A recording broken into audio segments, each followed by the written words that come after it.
Sebenarnya malam sudah cukup larut.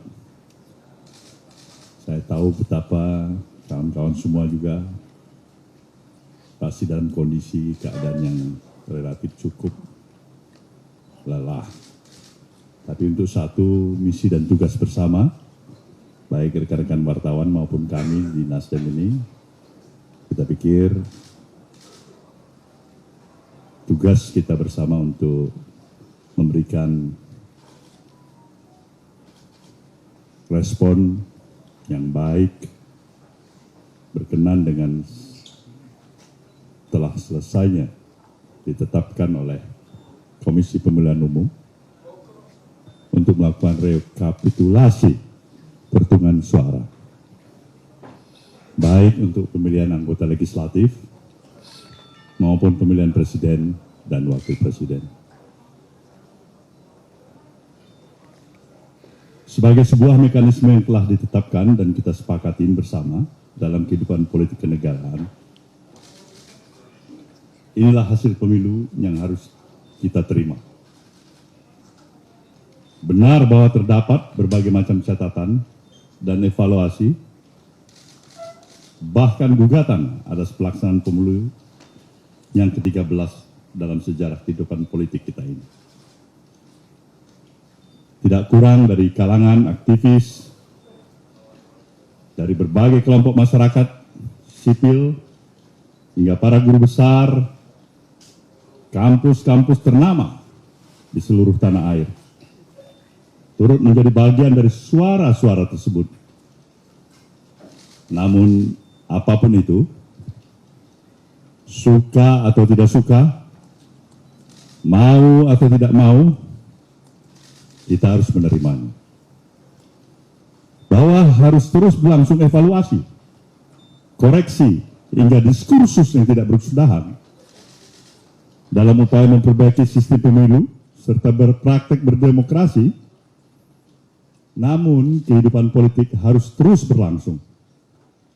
Kita harus terus berdialektika di dalam dinamika politik yang tengah berjalan. Suka atau tidak suka, sepakat atau juga tidak bersepakat. Sebab hajat hidup bangsa ini harus tetap diperhatikan. Kenyataan politik hari ini adalah bagian dialektika yang harus terus kita jalani sebagai suatu bangsa. Sebab demokrasi pada kenyataannya senantiasa menyisakan ruang bagi berbagai bentuk perbaikan atau bahkan penyelewengan terhadap praktek kekuasaan itu sendiri. Yang paling penting adalah bagaimana komitmen kita sebagai kaum demokrat, sebagai kaum pergerakan, sebagai bagian dari masyarakat sipil untuk terus-menerus tidak pernah berhenti berupaya memperbaiki praktek-praktek berdemokrasi kita demi terciptanya kehidupan politik dan kekuasaan yang mencerdaskan kehidupan warganya. Berangkat dari pemikiran di atas, Partai Nasdem menyampaikan sikapnya terhadap hasil pemilu tahun 2024 seperti berikut ini. 1. Partai Nasdem menyatakan menerima hasil pemilu tahun 2024 yang telah dilaksanakan pada tanggal 14 Februari 2024 yang lalu. Baik pemilihan anggota legislatifnya maupun pemilihan presiden dan wakil presiden dalam Pilpres. Kedua, Partai Nasdem mengucapkan selamat kepada seluruh partai politik peserta pemilu legislatif tahun 2024, beserta dengan ketiga pasangan calon yang telah mengikuti kontestasi pemilihan presiden pada pemilu 2024. Partai Nasdem juga mengucapkan selamat kepada pasangan Prabowo Subianto dan Gibran Rakabuming Raka sebagai pemenang Pilpres tahun 2024. Tiga, atas berbagai catatan yang ada, Partai Nasdem tetap berkomitmen untuk senantiasa berada dalam kehendak yang terus-menerus berupaya memperbaiki kehidupan demokrasi dan politik kita. Nasdem akan selalu siap, terbuka, serta telah menjalin komunikasi dan korespondensi dengan berbagai kelompok masyarakat sipil, akademisi, para tokoh, cendekiawan, guru besar, hingga media sebagai pilar demokrasi keempat guna mewujudkan komitmen tersebut. Keempat, Partai Nasdem menyadari bahwa partai politik hanyalah satu dari sekian pilar demokrasi. Nasdem menyadari bahwa politik tidak saja membutuhkan otoritas yang kuat, akan tetapi juga praktek check and balance yang sehat. Oleh karena itu, selain perlu membangun sistem politik dan kekuasaan yang sehat, kita juga membutuhkan kecerdasan politik warga negara yang kuat.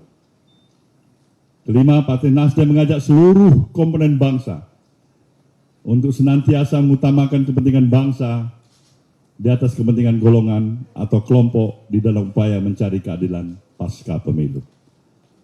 Demikian pernyataan ini disampaikan sebagai Tuhan yang Maha Esa.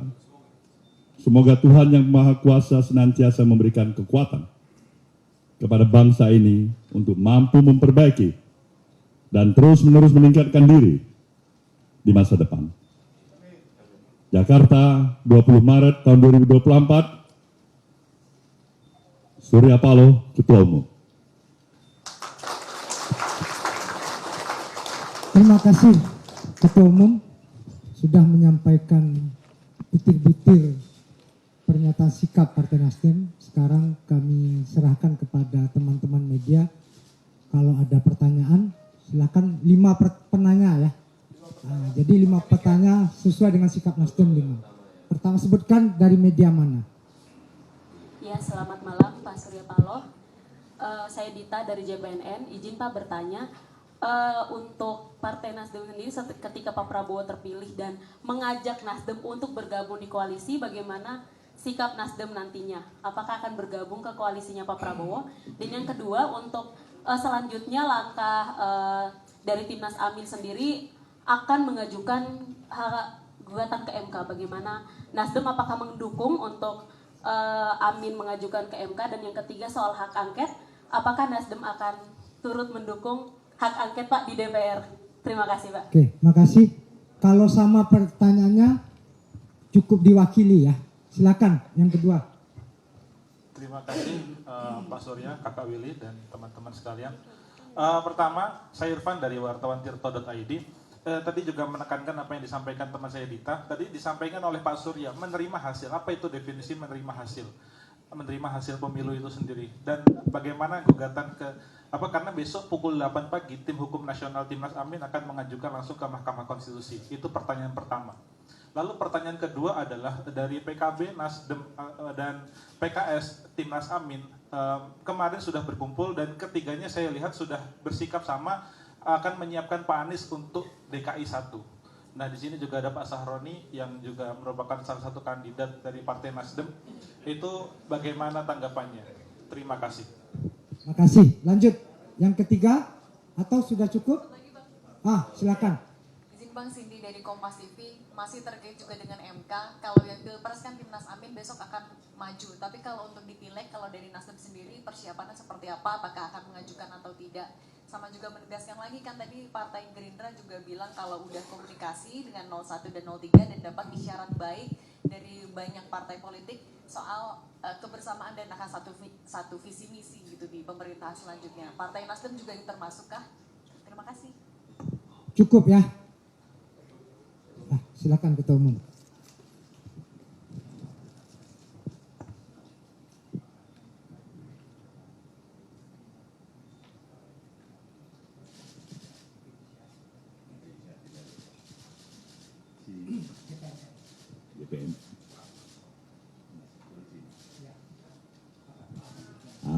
Pertanyaannya bagaimana nasib koalisi ya? Kira-kira begitu? Apakah akan bergabung pada pemerintahan baru ya? bergabung pada pemerintahan baru, saya pikir bukan prioritas utama bagi Nasdem. Ya. Kemungkinan tetap bergabung maupun tidak bergabung itu sama posisinya hari ini. Jadi ini saya ingin bertegas, tidak merupakan prioritas untuk segera bergabung. Harapan dari Nasdem tentu, pemilu ini tentu kita harapkan menghasilkan pemerintahan yang lebih hebat, lebih kuat, lebih solid, lebih mantap untuk menjalankan roda administratif pemerintahannya. Itu harapan yang jelas dari Nasdem. Itulah sikap Nasdem. Jadi ini untuk menjawab hal yang pertama.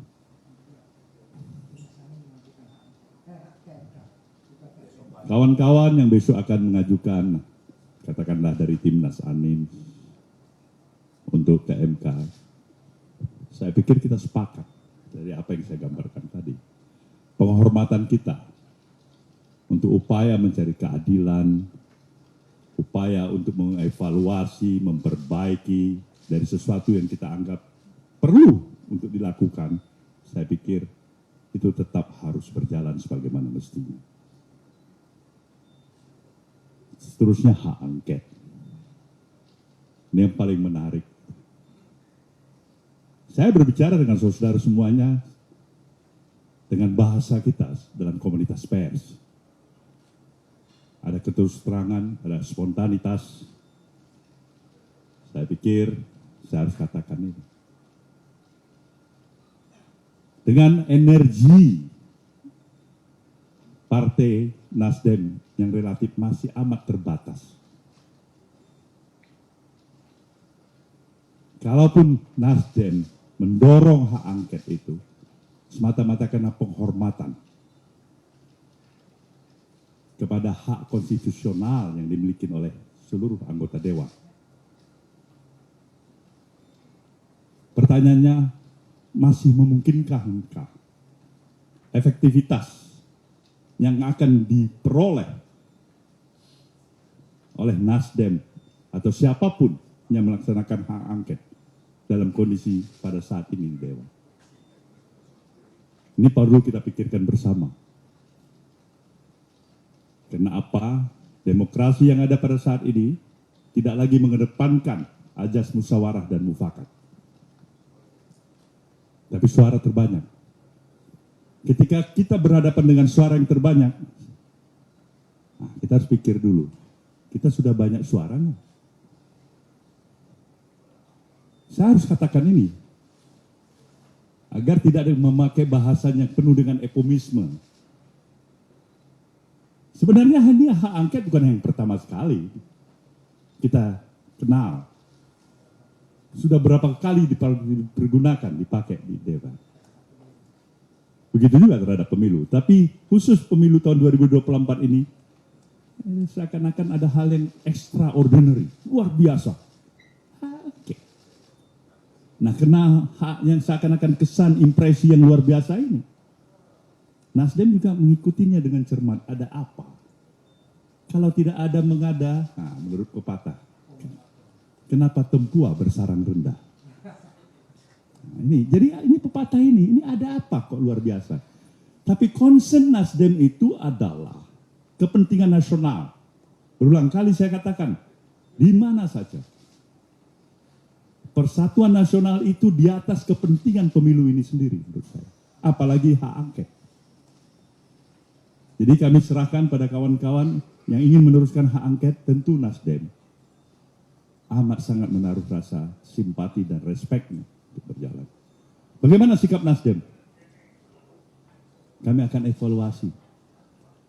Kami lihat dulu satu persatu. Partai yang lebih besar dalam posisinya di Dewan Perwakilan Rakyat hari ini bukan Nasdem sebagai partai terbesar. Bahkan rekan-rekan dari PDIP yang pertama sekali mengambil inisiatif untuk menggulirkan hak angket. Nah, kita lihat ini. Sejauh mana progresnya berjalan. Nah, jadi partai dengan jumlah perolehan suara yang tidak nomor 1 dari hasil pemilu 2024 ini bolehlah ikut lihat-lihat dulu pada partai yang mendapatkan suara dan kursi paling banyak. Khusus Jatim. Jadi ini jawaban kami. Definisi menerima hasil pemilu. Sebelum saya menjawab langsung, saya ingin tanyakan kepada saudara semua. Adakah pilihan lain kecuali tidak menerima? Ada. Apa itu? Menolak. Apalagi tidak bersikap. Tidak menerima, tidak menolak. Abstain. Dia abstain. Nah, Nasdem menyatakan sekali lagi demi kepentingan persatuan nasional, dia menerima hasil pemilu ini dengan catatan berbagai kekurangan, berbagai hal-hal yang perlu kita perbaiki, kita harus perbaiki. Itulah sikap Nasdem. DKI 1 Pak Surya. Ada Anies, ada Sahroni ini. Mau Anies atau mau Sahroni Pak Surya? Kita lihat ini, kalau malam ini Saroni. Coba lihat wajah ini. Kalau ini bukan OTW Jakarta, memang sudah di Priuk gitu. Yang terakhir Pak Surya, komunikasi dengan partai-partai lain dan tadi dibilang dengan termasuk 02 dan 03, Nasdem akan memainkan seperti apa? Ini pertanyaan terakhir Pak Surya. Hubungan kekerabatan dalam komunikasi politik yang selama ini terjalin baik, itu harus tetap terjaga. Harus tetap terjaga. Nasdem tetap berupaya sepenuhnya agar komunikasi politik ini cair, untuk melihat dan memiliki satu tekad dan harapan yang sama, agar proses perjalanan pembangunan kehidupan kebangsaan kita akan berjalan lebih baik. Ini yang kami tempatkan, agar benar-benar komitmen kebangsaan kita bisa terjaga lebih baik. Kita harus berupaya ke arah itu, walaupun itu tidak mudah. Maka concern yang sama tentu kita harapkan memperkuat rasa kebersamaan di antara kita. Ini salah satu barangkali terapi yang baik untuk mengurangi hal-hal yang barangkali pembuangan energi yang percuma di antara kita ketika kita bertikai satu dan dua di antara kita. Itu saja saya pikir. Makasih teman-teman. Sekian, nanti sisanya nanti kita bisa doorstep atau teman-teman kakak-kakak bisa tanya ke pribadi yang bersangkutan, termasuk yang sebelah kiri saya ini. Karena ini sekarang cita-citanya sih jadi presiden, bukan jadi gubernur. Nah, itu bedanya. Nasdem ini call-nya selalu tinggi. Terima kasih sekali lagi teman-teman. Selamat malam. Assalamualaikum warahmatullahi wabarakatuh.